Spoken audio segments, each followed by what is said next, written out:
I don't want to get to heaven and say, I should have done more. I should have told that person the gospel, and now they're going to hell because I didn't tell them. I don't want to get to heaven and say, I should have been more obedient here. That I should have stopped doing this, that I should have put this away. But I didn't. I don't want to get to heaven and say, I didn't tell them. I didn't tell that person. I didn't tell that homeless person on the street that God has a plan for them, that He loves them, that Jesus loves them, that He died for them. I don't want to get to heaven and say that I didn't do my part. God says we're not saved by works. But He also says at the same time, well done, my good and faithful servant. Just because we're not saved by works doesn't mean He doesn't want us to do works. We're supposed to do works.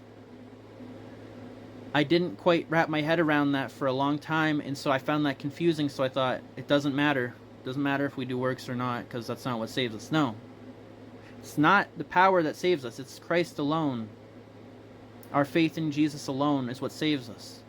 His blood on the cross is the payment that we accept. It's a free gift that we don't deserve of salvation to be with Him in heaven forever. But if you love God, He's going to meet you on Judgment Day and tell you, well done, my good and faithful servant. If you're not serving Him, do you really love Him? Is He going to tell you, well done, my good and faithful servant, if you weren't serving Him? How do you serve Him? Glorifying Him in just all aspects of your life. Going out and telling the world the gospel. Going and telling someone that Jesus died for them. There are so many Christians out there who aren't serving. The harvest is plenty, but the workers are so few. There are so few people. There are so few servants. The road to heaven, the path to heaven is so narrow. But just know that it's not impossible. Because the way some people describe getting saved, it sounds impossible. They're like, no, you have to keep this, and this, and this, and just no sinning at all, and do this, and be perfect. And it's like, the road to heaven is narrow. It's not impossible. There will still be many people saved, but far many more unsaved. Many will go to heaven, but way many more percent will go to hell, sadly. But they made their choice, and God is not unloving for sending them to hell, because He doesn't send anyone to hell. Hell is our default destination because we are born sinners. Is that fair that we're born sinners? I don't know, but I'm not God. I don't get that say. I don't get to make that decision. I don't get to tell God He's wrong. Okay? So we're born sinners. So our default destination is hell. Babies, before anyone gets confused, babies don't go to hell because babies had no way of making that choice. So, God's not unfair. God is more than fair.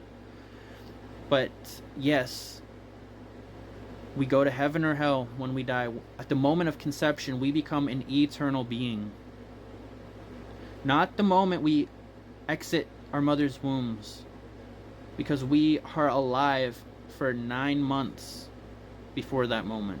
At the moment of conception, we become an eternal being. We will spend eternity, an endless life, in either heaven or hell. And some people say, that's not fair. I didn't choose to be born. I didn't choose to live forever. Deal with it. Nothing you can say will ever change that. That's just how it is. That's just reality. That's just what life is. And if you're a parent, did your child choose to be born? No. But you still let them be born. You still gave life to them, right? It's the same thing. Your child might be like, I didn't choose to be born, but it's all you, dude, right? And no, don't have an abortion. That's very, very bad. And I just saw a statistic that's heartbreaking. What was it? Like 28% of Gen Z doesn't exist because they were aborted? 28%. Like 1/3 of all of Gen Z, however many millions of people that is, never got a chance at life. But because life starts at conception, 28% of Gen Z, they must be in heaven. Where else would they be? So yeah, what the world meant as a curse, God still can bless, still be a blessing, right? And I struggle with trying to wrap my head around, like, well, is that fair that they automatically go to heaven because they were aborted? And it's like, I don't even know how to begin to wrap my head around that. All I know is that God is more than fair, and obviously it wasn't even fair for them to be slaughtered in the womb in the first place. So it's like, whew, yeah, I know that's such a heavy thing to talk about. I know it's uncomfortable and it's hard to talk about, and I wouldn't talk about it if it wasn't this important. But it is a real thing. It is very severe. It is very serious. And I just want to say that I heard Jack Hibbs preach this one time, and it's really stuck with me. It's so eye-opening. It's so really shows you the real tragic reality of abortion. Every year on September 11th, we say never forget. We act as though the World Trade Center being attacked was the worst tragedy that day.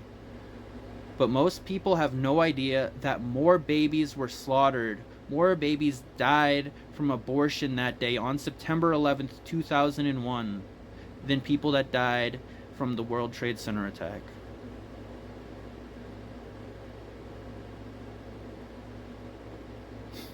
What do you even say to that? That day alone, and it happens every day. So, yeah, it's so incredibly heartbreaking, but at least there's a silver lining, because they must be in heaven. I mean, I don't know. I only know what the Bible tells us. I only know so much. But yeah, I don't want to get to heaven and tell God that, like, I wish I would have done more, because so many people are now going to hell because I didn't try harder. I didn't do enough. And again, we're not saved by our works, but you got to do something, man. You got to do something. Not to earn your salvation, but to do what God tells us to do. If you love God, you'll do what He says.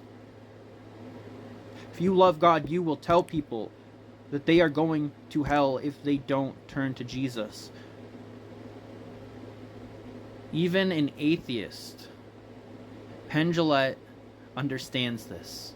I don't know how he doesn't understand that we need Jesus to be saved, but he knows that even from his perspective, that from our perspective, that if we're not telling people they're going to hell, that's not loving. Us knowing that they're going to hell and not telling them about it, not warning them about it, is not loving. You might say, oh, hell's not even real. Jesus preached way more about hell than he ever did heaven. If you want to, you can look into that and prove me wrong. Please do. But, yes, I didn't look it up myself. I'll say that. But I know that that's what Billy Graham preached. And he had a lot of wise things to say. So, yeah. So I hope this blessed someone. God bless you guys. Peace.